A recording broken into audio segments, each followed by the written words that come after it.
स्वतंत्रता के बाद प्रथम आम चुनाव कब संपन्न कराए गए? देखिए, आम चुनाव कराने के लिए निर्वाचन आयोग का होना जरूरी है। निर्वाचन आयोग की स्थापना कब हुई? 1950 में हुई। तो ये दो ऑप्शन तो गलत होगा बिल्कुल, उससे पहले तो हो ही नहीं सकते हैं। तो 1950 में निर्वाचन आयोग की स्थापना हो गई और 51-52 में पहले आम चुनाव संपन्न हुए। तो आंसर क्या होगा यहाँ पर? सी आंसर सही होगा। अब निर्वाचन आयोग की बात करिए तो उससे रिलेटेड पॉइंट सुन लीजिए कि निर्वाचन आयोग जो है वो हमारे संविधान के भाग 15 से संबंधित है, अनुच्छेद 324 से 329। वेरी इंपॉर्टेंट है ये भी। पहले जो निर्वाचन आयोग था वो एक सदस्यीय निकाय था, फिर 1993 के बाद में त्रिसदस्यीय निकाय हो गया, जिसके अंदर 2 चुनाव आयुक्त और एक मुख्य चुनाव आयुक्त होता है। ठीक है, नेक्स्ट है, निम्नलिखित में से कौन सा एक लोकसभा का सर्वाधिक बड़ा निर्वाचन क्षेत्र है? देखिए, इन टर्म्स ऑफ एरिया की बात होगी, मतलब क्षेत्रफल के आधार पर कौन सा होगा? कश्मीर का देखिए निर्वाचन क्षेत्र है लद्दाख। बी आंसर बिल्कुल सही होगा। राष्ट्रपति द्वारा संसद के दोनों सदनों के लिए कुल कितने सदस्यों को नामित किया सकता है? तो देखिए, लोकसभा में राष्ट्रपति जो है वो 2 सदस्यों को चुन सकता है और राज्यसभा में 12 सदस्यों को। टोटल मिला के कितने हो गए? 14। तो आंसर क्या होगा? A answer. भारतीय संसद के अपर हाउस को किस दाल में ना नमक है ना चावल में नमक है, अल्लाह कसम सिर्फ मेरी सब्जी में नमक है। अरे किस नाम से जाना जाता है? अपर हाउस की बात हो रही मतलब राज्यसभा, ठीक है ना। लो हाउस की बात होगी तो वहाँ पर आएगा लोकसभा। राज्यसभा को स्थायी सदन कहते हैं क्योंकि, देखिए, स्थायी सदन क्यों कहते हैं? क्योंकि ये कभी भंग नहीं होती है। हर 2 वर्ष में 1/3 सदस्य जो होते हैं वो अवकाश ग्रहण करते हैं और उनकी जगह नए सदस्य आते हैं। तो इस तरीके से राज्यसभा जो होती है वो कभी भंग ही नहीं होती है, इसीलिए उसे स्थायी सदन बोलते हैं। ओके। भारतीय संविधान की 8वीं अनुसूची का संबंध है। देखिए, अनुसूची वाला मैं आपको बता चुका हूँ कविता, तो आप उससे बहुत आसानी से आंसर लगा सकते हैं। 8वीं अनुसूची का संबंध है भाषाओं के साथ में। दल बदल के आधार पर अयोग्यता संबंधित विवरण किस अनुसूची में?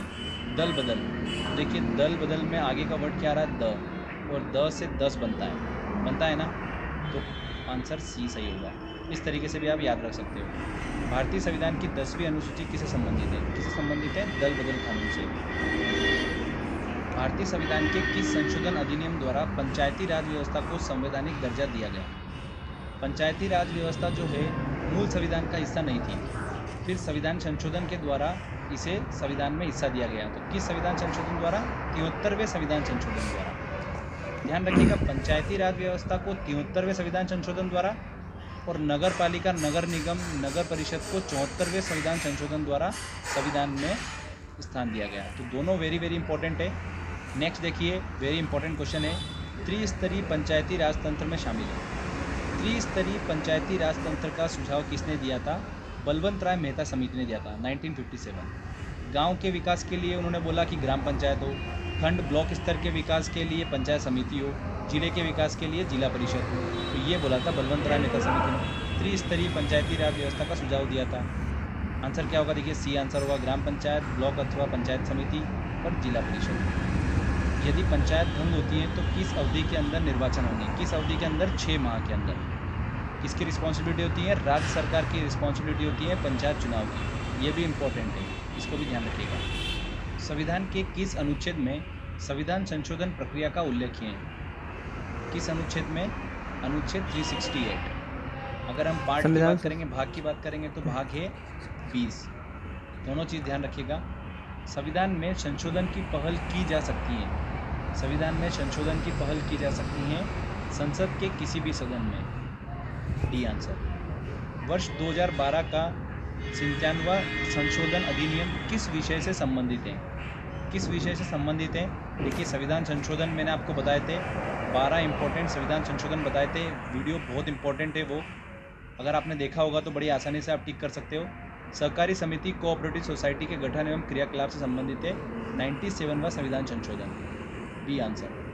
अगला क्वेश्चन लेते हैं, इंपॉर्टेंट क्वेश्चन है तीनों, पीएससी एग्जाम में बन सकते हैं क्वेश्चन ऐसे। भारत सरकार के बजट में कुल घाटे में किस घाटे का सबसे अधिक योगदान होता है? किस घाटे का होता है? राजकोषीय घाटे का सबसे ज़्यादा योगदान होता है, फिस्कल डेफिसिट का। बी आंसर सही होगा।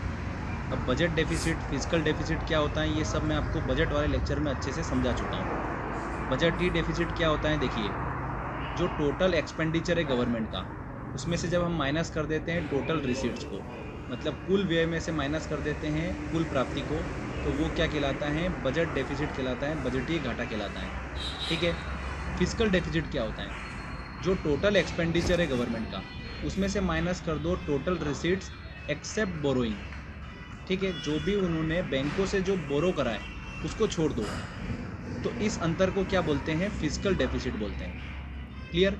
देखिए, total expenditure as it is है, पर यहाँ पर प्राप्ति और कम हो गई, तो एक्सपेंडिचर बढ़ गया मतलब घाटा बढ़ गया, तो राजकोषीय घाटा ज़्यादा हो गया। ऑब्वियसली बात समझ में आ रहा है। तो यहाँ पर आंसर क्या होगा?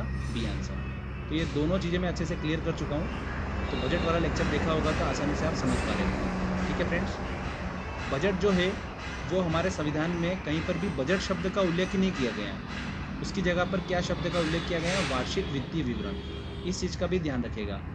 वार्षिक वित्तीय विवरण का हमारे संविधान के 112 में उल्लेख मिलता है। ठीक है।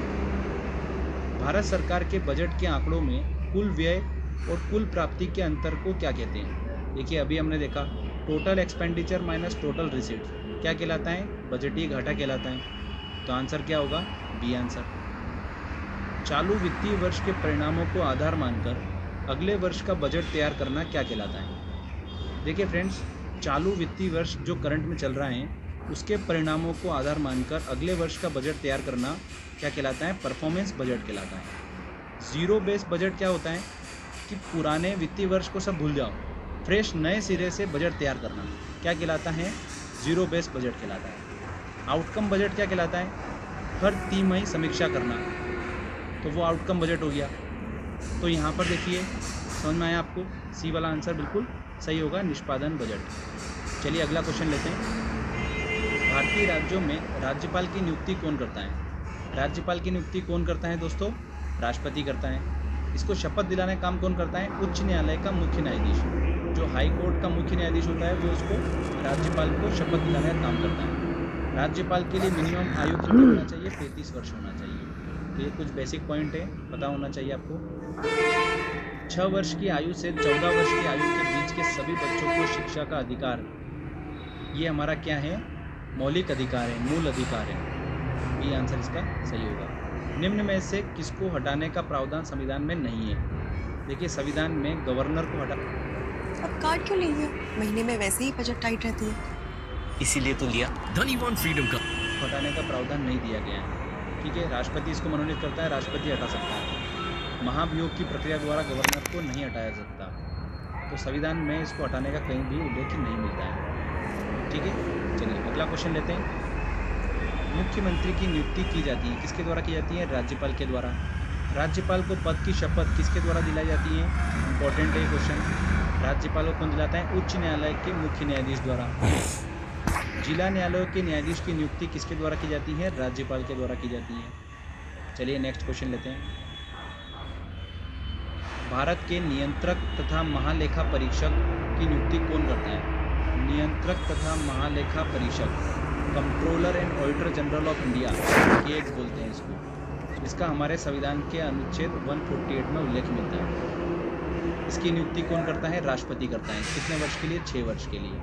इसका काम क्या होता है? संचित निधि के व्यय की समीक्षा करना। तो नियुक्ति कौन करता है? राष्ट्रपति। C answer. लोक लेखा समिति में कितने सदस्य हैं? देखिए फ्रेंड्स, समिति से रिलेटेड क्वेश्चन अगर आता है तो आपको देखिए 2 समिति के बारे में आपको जानकारी होना चाहिए। पहले तो लोक लेखा समिति और प्राक्कलन समिति। लोक लेखा समिति को क्या बोलते हैं? पब्लिक अकाउंट कमेटी बोलते हैं। और प्राक्कलन समिति को बोलते हैं एस्टिमेट कमेटी। ठीक है, तो लोक लेखा समिति जो होती है उसमें कितने सदस्य होते हैं? 22 सदस्य होते हैं। और जो प्राक्कलन समिति होती है मतलब एस्टिमेट कमेटी, उसमें कितने सदस्य होते हैं? 30 सदस्य होते हैं। सबसे बड़ी समिति यही होती है, प्राक्कलन समिति।